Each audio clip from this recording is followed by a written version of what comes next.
रवा लोग आज हमनी के बात करे जा रहल बानी जा गायनेकोमास्टिया के, जवन की नर में एगो अईसन स्थिति है जहवा हार्मोनल असंतुलन के चलते स्तन के ऊतक सूज जाला।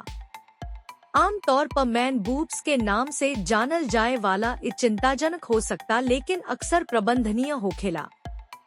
गायनोमास्टिया के कारण हार्मोनल असंतुलन, महिला हार्मोन एस्ट्रोजन में बढ़ोतरी भा पुरुष हार्मोन टेस्टोस्टेरोन में कमी, मोटापा गायनोमास्टिया के प्राथमिक कारण में से एगो। चिकित्सा के स्थिति थायराइड ग्रंथि के अधिक सक्रियता, फेफड़ा के कैंसर, लिवर के सिरोसिस, कैंसर, पिट्यूटरी ग्रंथि, अधिवृक्क ग्रंथि भा अंडकोश के असंतुलित हार्मोन, सामान्य हार्मोनल असंतुलन के स्थिति पैदा हो जाला।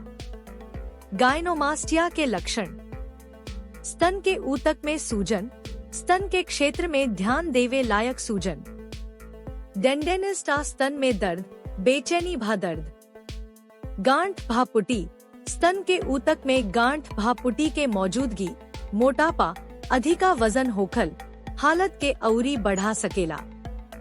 गायनोमास्टिया के इलाज: ज्यादातर मामला में गायनोमास्टिया के इलाज के जरूरत ना पड़ेला आ 6 महीना से 1 साल के भीतर ही अपने आप ठीक हो जाला। हालांकि अंतर्निहित कारण के संबोधित कईल मदद कर सकता, खास तौर पर यदि ई हार्मोनल से जुड़ल होखे। असंतुलन भा थायराइड ग्रंथि के अधिक सक्रियता होखे। स्वइलाज के विकल्प: वजन कम करे। वजन कम करे से छाती के कसरत, डुबकी जैसन व्यायाम, बेंच प्रेस, डंबल बेंच प्रेस अवूरी केबल क्रॉसओवर से छाती के मांसपेशी मजबूत हो सकता। कार्डियो आ हाइट वर्कआउट, नियमित कार्डियोवैस्कुलर आ हाई इंटेंसिटिव इंटरवल ट्रेनिंग।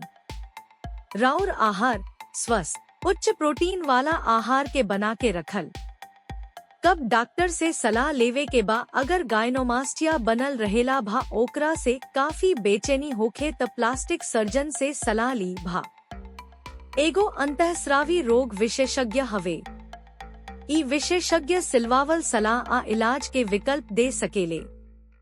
किशोरावस्था खातिर विशेष नोट: हार्मोनल बदलाव के चलते यौवन के दौर से गुजरत बच्चा में गायनोमास्टिया आम बा। आम तौर पर यौवन के बाद ही अपने आप ठीक हो जाला।